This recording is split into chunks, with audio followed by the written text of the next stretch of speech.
Asyle, the Engineer, and the Island. Week 19, Day 1. It's a new week, and time to start on a new heavy-duty project. My primary aim for this week is mining, but I'm curious to know how many lava tubes there really are on the island, so I know just about how much I can mine, how much work it's going to be, and whether I should wait to make nitric acid for explosives, and can make a guess at about how much metal may be available for me to use. So I broke out my trusty survey staffs, packed a lunch, and started doing a more systematic survey of the island's interior after my morning chores. To make sure I didn't miss anything, my plan was to start at a point on the beach, walk up towards the peak of the volcano, and then walk back down at a different angle, zigzagging my way up and down the slope until I covered the whole island, stopping to take notes of interesting geological or topographical features as I went. Almost immediately, I found two cave entrances right next to my base that I didn't even know about.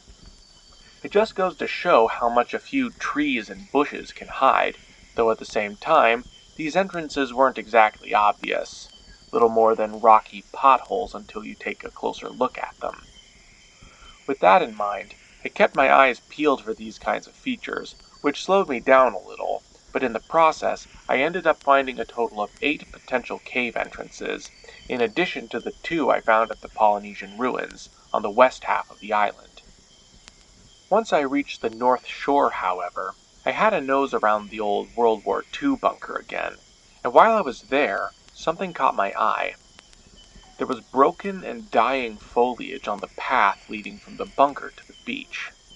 Now, I've become very tuned into my environment since I've had to start living here, and have come to recognize broken vegetation as a way to help me find where I've already been in the forest, especially since I've been doing it all day today. This wasn't my doing, though. The breaks in the branches and leaves were clearly dried out, therefore a few days old at least, but they hadn't completely wilted yet, so they were less than a few weeks to a month old. Definitely not from the first time I investigated the bunker.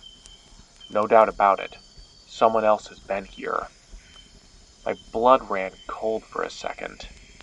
I really didn't know how to react. I should be ecstatic that someone's been here and that I might be rescued, but for some reason, it just creeps me out. Why didn't they find me or see me when they came? There's literally a giant tulip sticking out of the canopy at my base. How did they miss it? I tried to calm myself.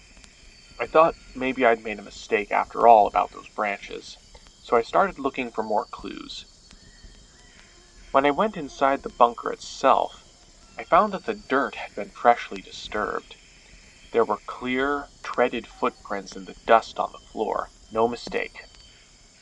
On the one hand, I was kicking myself for missing their arrival, because my head was too buried in my metallurgical and electrolytic projects the past few weeks to even leave the base, let alone keep an eye out for passing boats.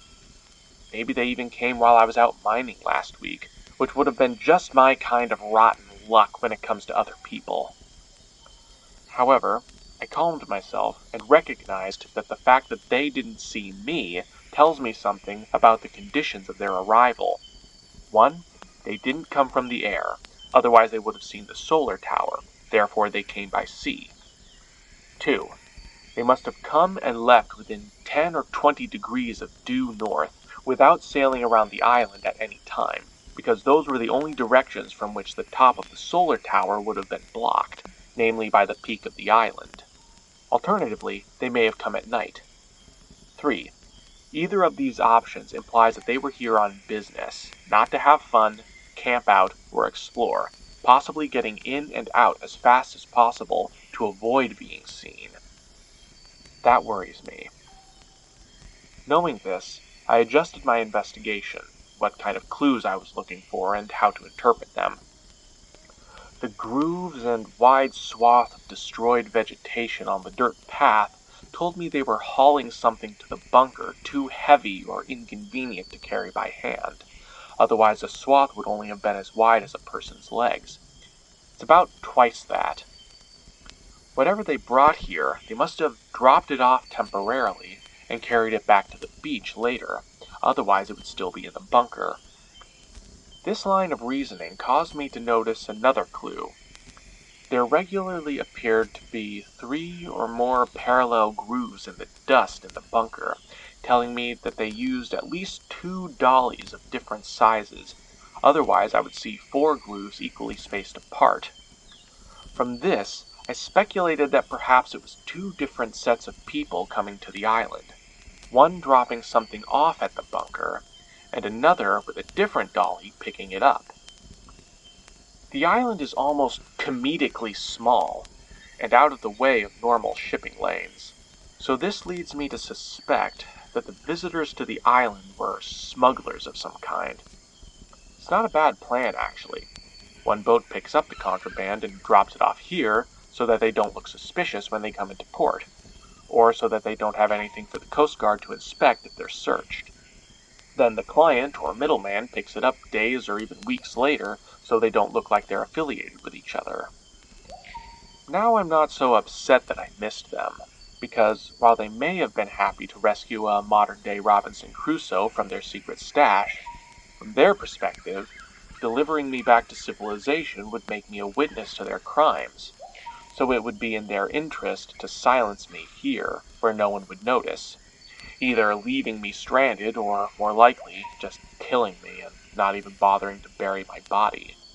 I did a quick game theory grid in the sand to confirm my reasoning. If they decide to rescue me and I tell on them, I go home but they go to jail. If they don't rescue me or kill me, and I would have otherwise told on them, I'm dead, but they can continue to go about their business. If they rescued me and I kept quiet, I'd go home, and they wouldn't go to jail, but would worry I'd tell on them someday. If they don't rescue or kill me, even if I would have kept quiet, I'd be dead, and they'd continue to go about their business. No doubt about it, it's in their best interest to keep me out of the picture. Still, just because they're probably criminals doesn't necessarily mean that they're completely heartless, something game theory doesn't necessarily take into account. And if given even the slightest chance of rescue, my survival sensibilities leave me feeling obligated to take it.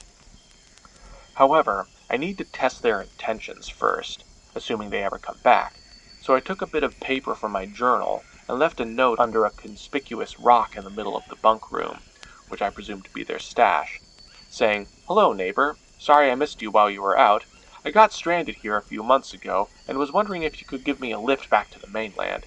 Come visit me on the south side of the island when you get the chance," trying to make it sound as friendly and disarming as possible. I started making my way back to base, but my mind started racing with what-if scenarios, and I started getting increasingly nervous, even paranoid. I realized that the problem with leaving a note was that they'll probably come at a time I'm not expecting, and probably hostile, so I need to make sure that if there's a meeting, even if it's friendly, it's still on my terms. To that end, I'll first need a way to detect them when they approach. Unless they're overthinkers like me, which they probably won't be, they'll probably come by boat, because it's faster and safer than trudging through the jungle, in which case I'll probably hear the motor coming, and they'll approach from the beach towards the beach hut. This is down one of my main thoroughfares, so I'll probably be able to see them coming too if I'm in the base. However, if I'm in one of the workshops with my head buried in the project, I won't see them and probably won't even hear them coming if some piece of equipment like the water wheel is running. Therefore, when I got back, I decided to fashion some sound trumpets out of clay, kind of like the ones used on old steamships to communicate. If nothing else, I'll at least get to listen to the ocean all the time. I started mixing and turning the clay, but I'm kind of ashamed of how poor a job I did because my hands were trembling. I've never had this problem before. What's wrong with me? I tried once again to breathe and calm my nerves. I have to think my way out of this problem, and odds are they aren't coming back anytime soon. Probably.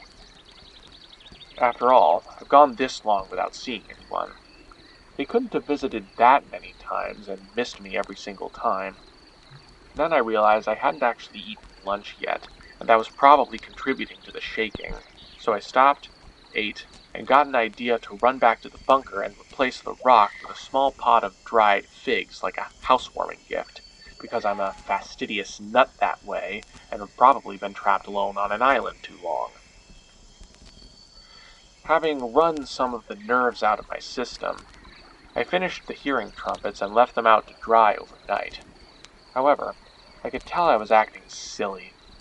I needed to get systematic, so I tried to start working on a defensive game plan for the next few days.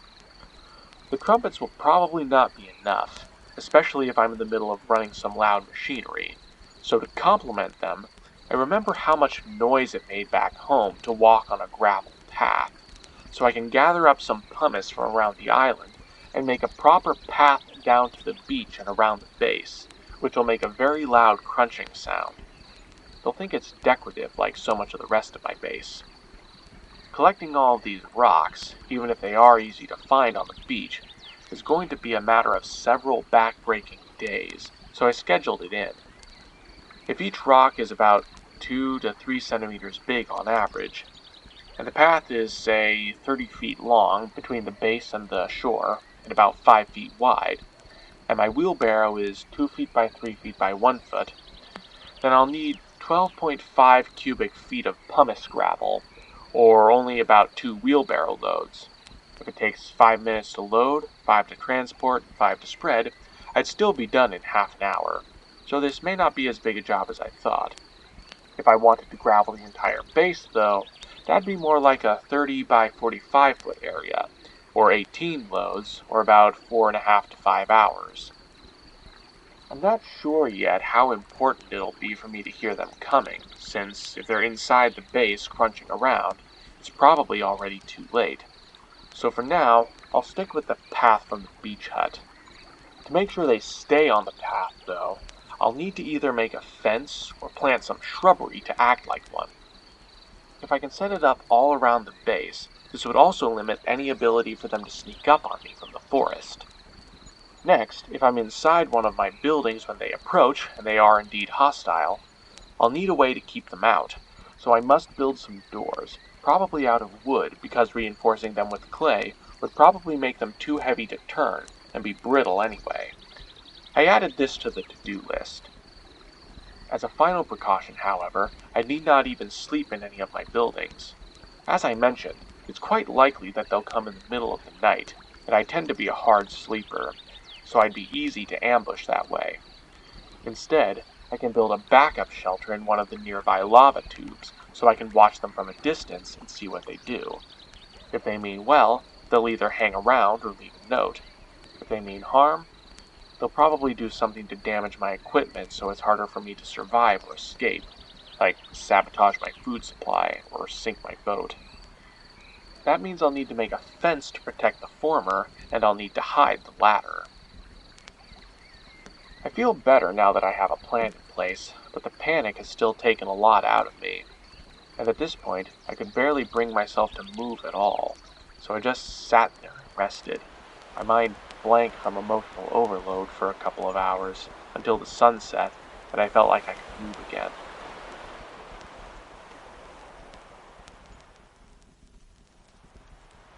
Week 19, Day 2. I went to bed, but I had a difficult time falling asleep, as the worries started to grow again. I don't feel safe in my flimsy beach hut anymore, and even closing it up completely didn't help. I ended up picking up my mattress and carrying it up to the solar tower, where I would be a little more insulated from attack. After a fitful night's sleep, I was conflicted at first about whether to do my morning chores as usual or get started on my defenses immediately. At this point, I think I need to not lose sight of my basic necessities in the midst of my panic, and keeping a routine should also help me keep a level head. I went about my morning chores as normally as I could, starting with firing the hearing trumpets. Unfortunately, I couldn't enjoy foraging like I used to. The island doesn't feel safe anymore. When I got back, I went to my to-do list and decided to get the easiest and fastest tasks out of the way first, namely establishing the bug-out shelter and hiding the boat. I gathered up some supplies of dried food, clean water, and a few tools and pieces of equipment I wouldn't want to lose, and hid them in the cave entrance. Probably a good survival backup strategy anyway. I made an effort to avoid disturbing the entrance and surrounding vegetation as much as possible, so it would be harder to find. Unfortunately, this also means that I won't have much of a view to the base to see what they're doing. I'm considering rethinking the location, but the entrance is just so conveniently close to my base. I decided to have a look around the tunnel a bit more, grabbing my safety gear and lighting my headlamp. It branched off in many different directions down the slope from the center of the island, but I found it eventually opened up to another cave entrance near the peak, conveniently overlooking my base and giving me an emergency escape path if I need it. It's also such a hike to get to that I probably don't have to worry about it being used to ambush me or block me in, but I made a note to create a cover over this exit to eliminate that concern. I spent a couple of hours exploring and properly mapping the caves, which momentarily took my mind off of being afraid. I found that one of the tunnels led right under the clearing where my base is and extends all the way to the water, terminating with a brackish pool. This gives me ideas for a third escape route, if I had some means of escaping under the water, assuming it's open all the way to the sea, and not just flooded through a tiny crack. I'll have to investigate this some other time, however. Next, I worked on moving the catamaran. There was a degree to which I honestly didn't care if they trashed it, but I didn't want to give them an excuse or reason to trash anything, and it was a lot of work to build. So, I levered it off the sand and into the water, before taking my boat for a walk a short way around the east side of the island to the mangrove swamps, where it would be much more hidden, even from me. I moored the catamaran to a tree and left my kayak at the base, both as a quick way for me to escape into the water if I needed to, and as a decoy if they felt like they really needed to destroy something. When I got back, I made sure this time to have lunch properly, so I wouldn't get shaky.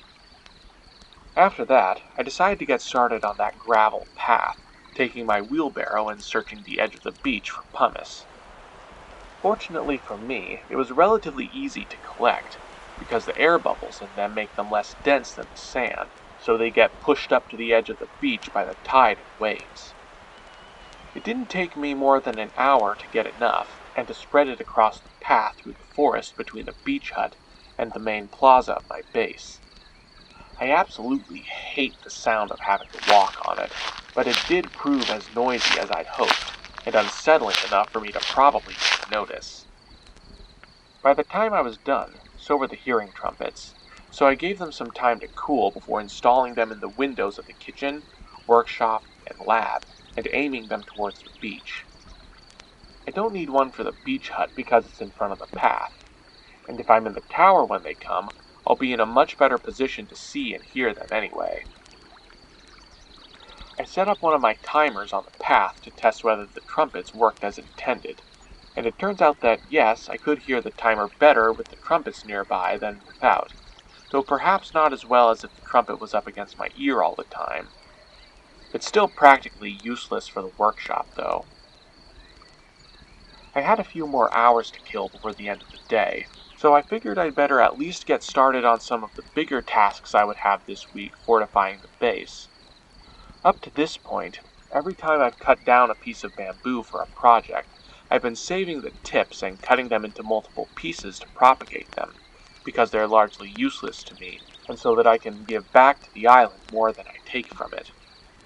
I decided to kick this pattern into overdrive, because what I want to do, eventually, is create an impenetrable bamboo hedge around the clearing of my base. One is already growing in nicely around the workshop, where I've been planting most of the bamboo starts, but now I need to expand it. Plus, I'll need a lot of bamboo for constructing my defenses, so I spent that time cutting down as much bamboo as I could, and cutting off the top 10 segments to plant around the perimeter of the base. The clearing is about 100 by 100 feet, so it'll have a perimeter of about 400 feet. However, the north slope is steep enough that I don't need to worry about putting a fence there, and the south side, near the beach, already has a lot of trees and brush that I won't have to reinforce too much. If I'm planting my starts 1 foot apart, then I'll only need 200 to 300 starts in total, or 20 to 30 bamboo stalks, which is nothing compared to how much I've cut down so far. I probably got more than enough bamboo stalks planted already that I may, at best, need to transplant around the base. I'll worry about that tomorrow, leaving the starts to soak next to the stream overnight before replanting them tomorrow. Week 19, Day 3. After my morning chores, I started working on planting my bamboo fence before it got too hot. I gave the starts a little bit of fertilizer from my compost bin, didn't want to risk burning them, and made sure to give them plenty of water so they'll grow strong and fast. I don't expect much from these starts right away, as it's generally the runners from established root systems that grow the fastest, sometimes up to 4 feet per day. They shoot up out of the ground, spread out leaves, and stop growing, reaching full size in about 2 months, and using the leaves to fuel the growth of more runners. It'll be a while before that happens, though, so I made sure to also dig up and transplant several root colonies, in the hopes that they would connect with and help fuel the starts I've planted. This is where I ran into a bit of a bottleneck, though. If it takes me 5 or 10 minutes to plant each start, then I'll only be able to plant 6 to 12 plants per hour. And if they're 1 foot apart, that's going to take me 33 to 66 hours. I've already got 1/4 of the essential perimeter covered already, from what I planted next to the workshop. It's just going to take a while, so if I spend my mornings transplanting for 4 hours each, making it part of my daily routine for a while, I should finish in a couple of weeks. While I was going about this, an irony did occur to me that these plants would deaden the sounds produced by my equipment quite beautifully, the irony being that I'm actually making myself now harder to find and therefore harder to be rescued. I stopped planting at lunch and moved on to using the stalks I cut down the other day to start building some doors for the various buildings around the base. For the doors themselves, I just cut several pieces of bamboo to length to fit in the entryway and tied them to a couple of crossbars with cord to keep them rigid. Because the entryways weren't really built to hang doors on, though, I found that I had to build a mounting frame for each door and carefully secure it to the buildings without destroying the soft clay they were made from. While I was at it, I couldn't really help myself from building a nice frame around the door's perimeters as well, so that they sealed together snugly. It probably took about an hour to make each door, and an hour to make and install the frames. I worked into the night before I finished the doors for the workshop, kitchen, and lab, so I didn't really have time to clean up after myself before going to bed. I still have one more door to build, namely for the solar tower, since there really isn't a way to close up the bathhouse. And while the beach hut has a sort of door, the whole structure is so flimsy and flammable compared to the others that I don't think there's any point to reinforcing it. I'll work on that tomorrow. Week 19, Day 4.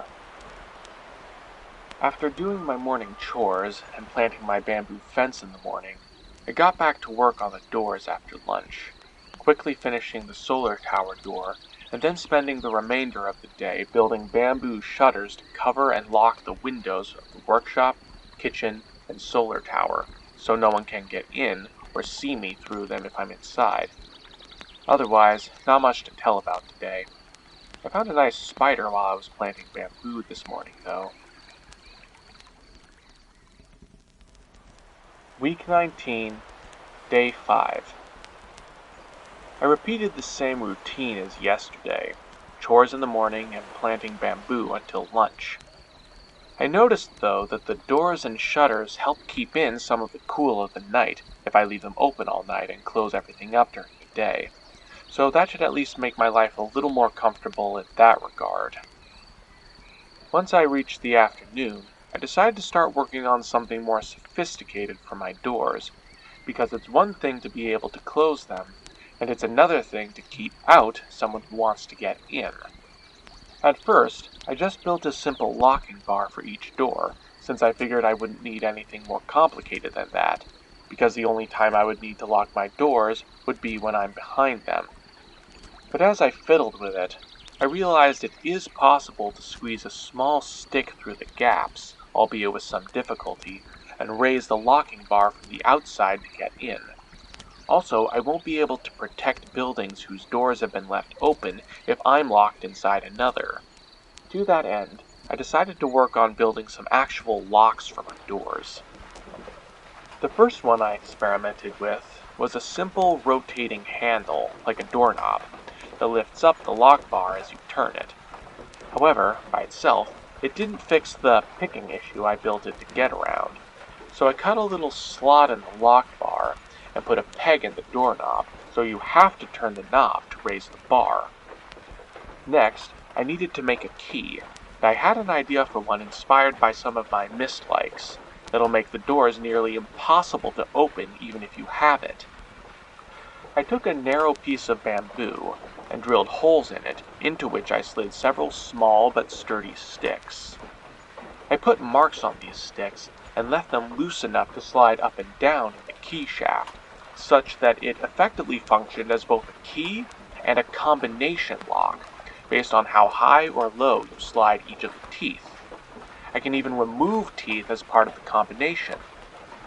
Next, for the lock itself, I made a cover and a slot from a section of bamboo for the key to slide into, and a hole at the end for the tip of the key to pivot around properly once inside. Then I took another piece of bamboo and carved some bamboo rings between which the teeth of the key could slide. These will also obscure the rest of the locking mechanism from anyone viewing it from outside in an attempt to pick it. Finally, outside these rings, I installed a set of pegs that locked the doorknob in place and would keep it from rotating unless they were pushed out of the way by the pegs on the key, each one being a different height and easily changed if I feel the need arises. These pegs were held in place by gravity, and I gave them little stoppers at the top to keep them from falling into the lock completely. I was actually starting to have fun again with this little project, so I moved on to building similar locks for the other doors. I felt comfortable putting this simpler lock on the kitchen door, since there wasn't a whole lot of stuff in there that I felt the need to protect as badly, and because the more domestic appearance of the doorknob seems to fit it better aesthetically. I could tell I was starting to feel a bit more like my old self again. The one I built for the workshop, however, was much beefier, using instead a rack and pinion system to hold the door shut much more securely. No chance of raising the bar from the outside on this one. Rotating the handle in the center of the door will cause the pinion to rotate and pull the racks out of the way of the door. I also gave the lock on this one an additional space for a peg compared to the first door and added another trick. I made each key and lock peg different corresponding shapes to allow their order to be rearranged, color-coding each peg so I can keep track of them. This should allow for a nearly infinite number of possible combinations, making the locks nearly impossible to pick.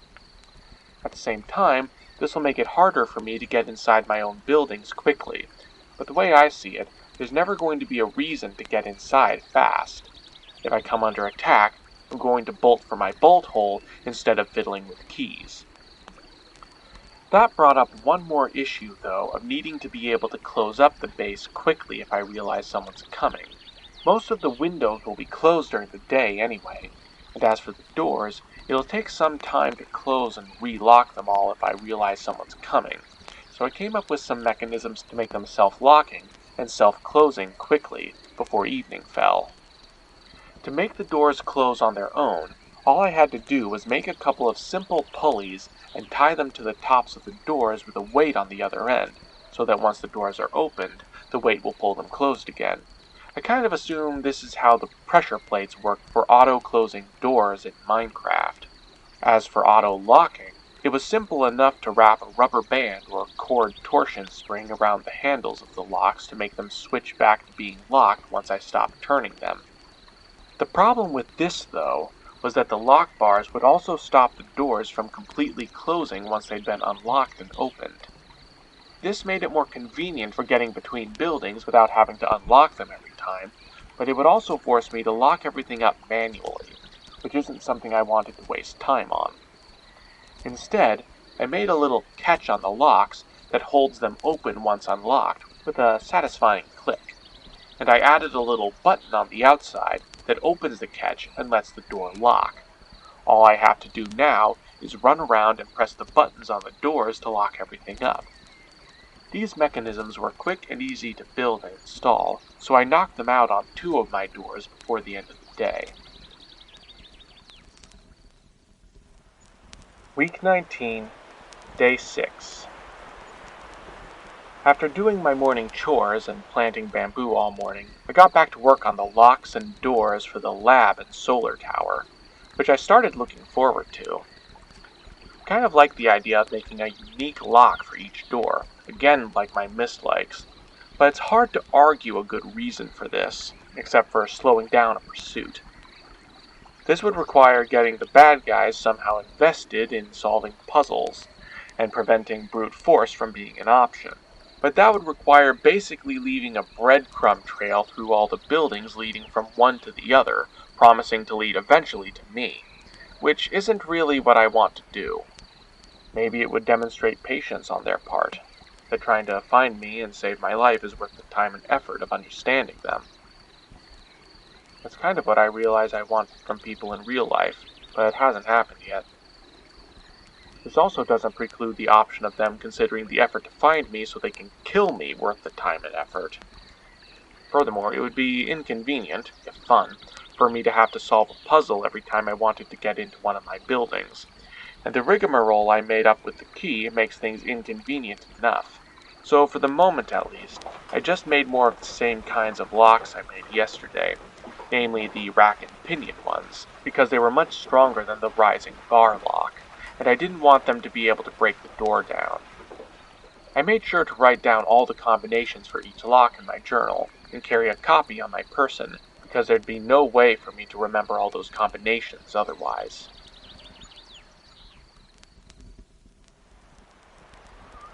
Week 19, Day 7.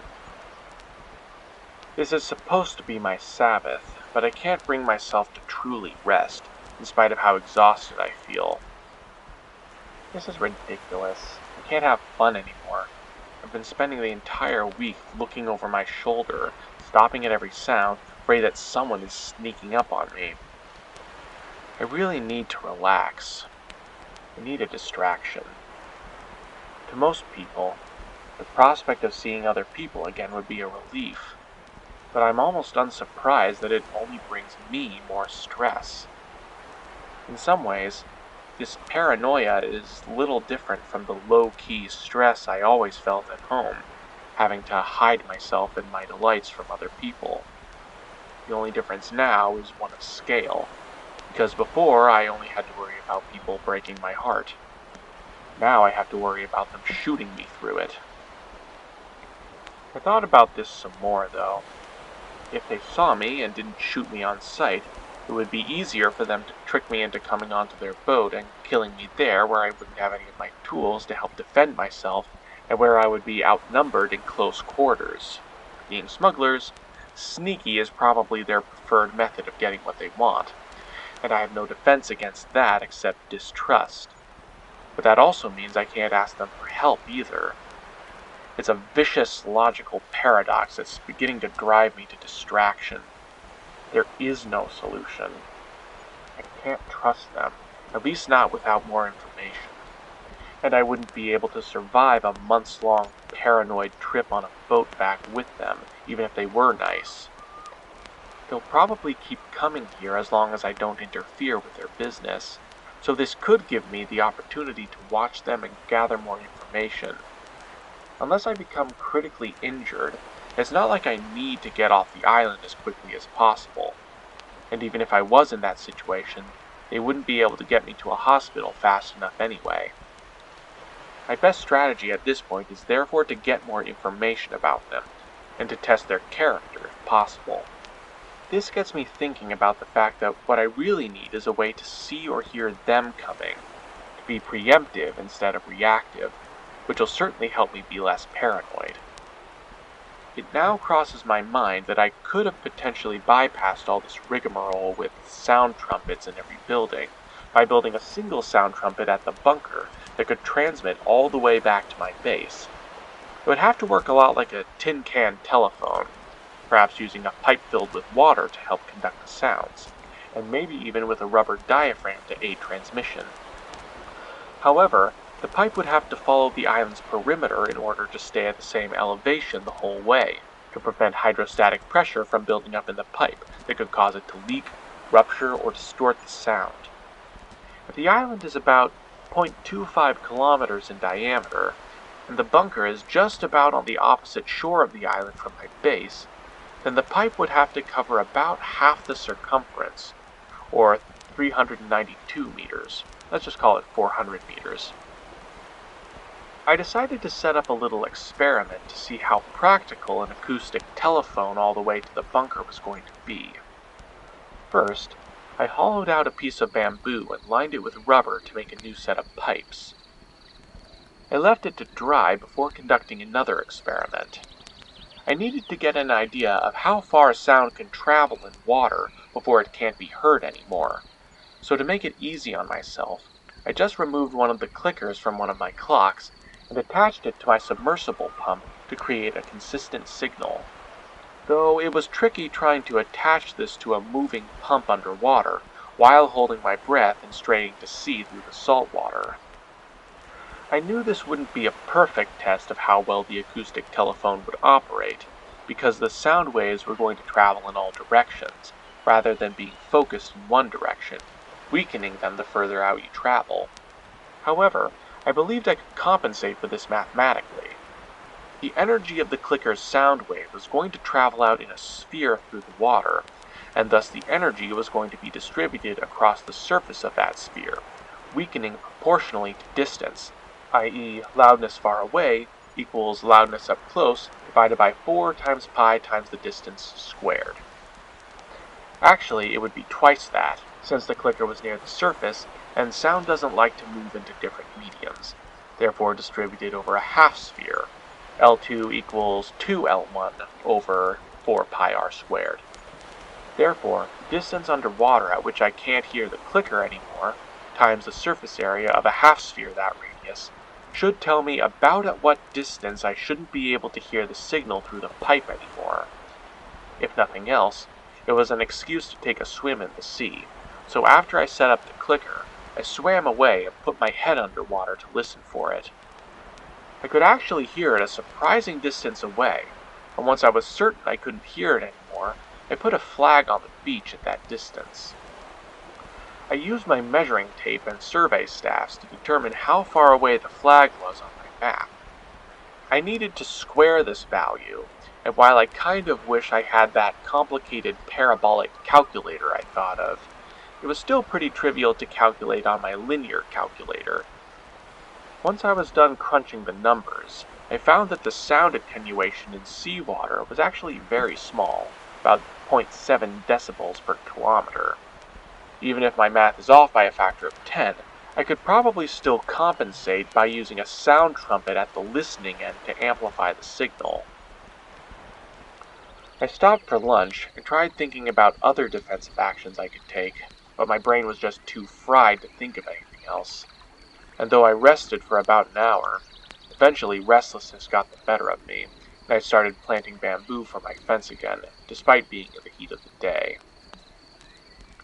Once the rubber in the pipes had set, at the end of the day, I assembled the pipes and filled them with water. I didn't really have a way to accurately measure the intensity of sound waves, so instead, I decided to measure the pressure loss using my spare diaphragm pump from the metallurgical bellows. The idea was that the pipe may expand a little under pressure, like from a sound wave, and if it deforms too much, I won't be able to transmit sound waves very far before they become too weak to hear. I put the pump on one end of the pipe, and on the other I connected a vertical section of pipe. By measuring how high the water gets pushed out of the pipe at the end, I would know how much pressure from the pump was getting to it. I could also calculate how much pressure was at the pump itself by placing a known weight on it, which I measured with my scales, and dividing that weight by the area of the diaphragm. I could then find the difference between both ends to calculate the pressure loss. I measured the pressure loss at 3 different lengths of pipe and drew out a rough graph on my slate from the lab. The results were more or less what I expected, namely that there was a very small pressure difference from the pipe expanding, but being otherwise rigid inside the wooden pipe, it was so small that it may be within my margin of error. I then had dinner, cleaned up, and collapsed in a heap.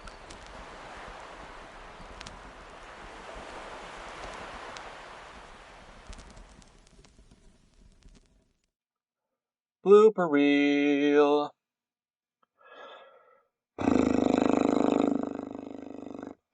To replace the rock with a small pot of dried figs, like a... Is it figs? Yes, it's figs. I found that one of the tunnels read and make a proper that's hard to say. I moored the catamaran to a tree. The only thing I know how to say in a Boston accent is Boston. So it'll have a perimeter of about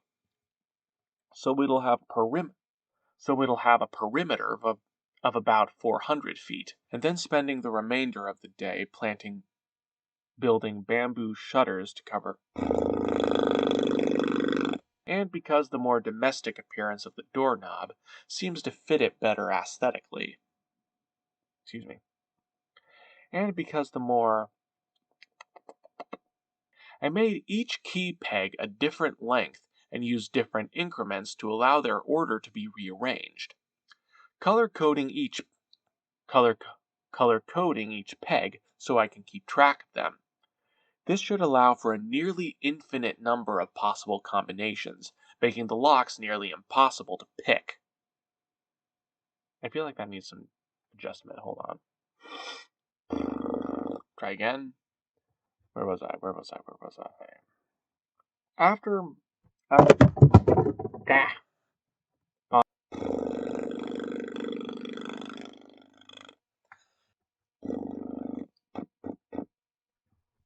libbity gibbet, where is that mouse? And the rigmarole I made with and the rigarum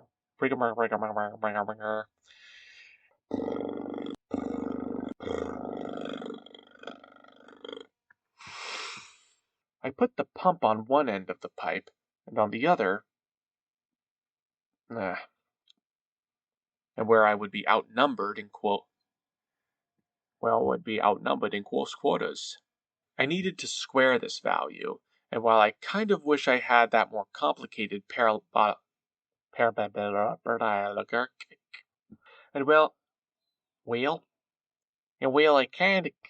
I kind of wish I had a complicated parabolic calculator. Once I was done crunching the numbers. I think there should be a period there. Hold it. Unpause. Where was I? I could probably still compensate by using a sound trombone. What am I trying to say?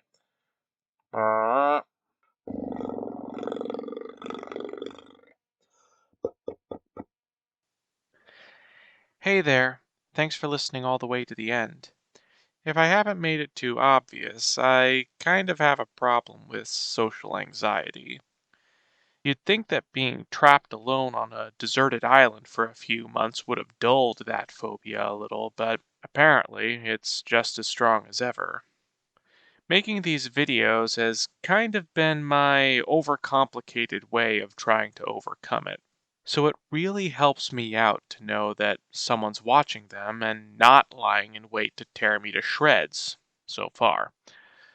Of course, not a lot of people have seen them yet either, and YouTube hasn't taken much more notice of me than the smugglers, So it would really help me out more than anything else if you could share this video with someone who you think would enjoy it, and maybe help me get out of here before the smugglers come back. And since you liked it enough to watch it for this long, you can press the like button to say so, and the subscribe and bell buttons to get alerted when the next video is ready, so it can't sneak up on you. Also, if you want to chat about your stories and perspectives on the episode, maybe about some of your experiences with social anxiety, if you feel like sharing, feel free to leave them in the comments section below. I genuinely love to hear them, and since I know a little of what that feels like, you don't have to worry about any judgment from my side of things. I want this to be a safe and friendly place. That said, thanks again for listening, and hope to see you here again next week.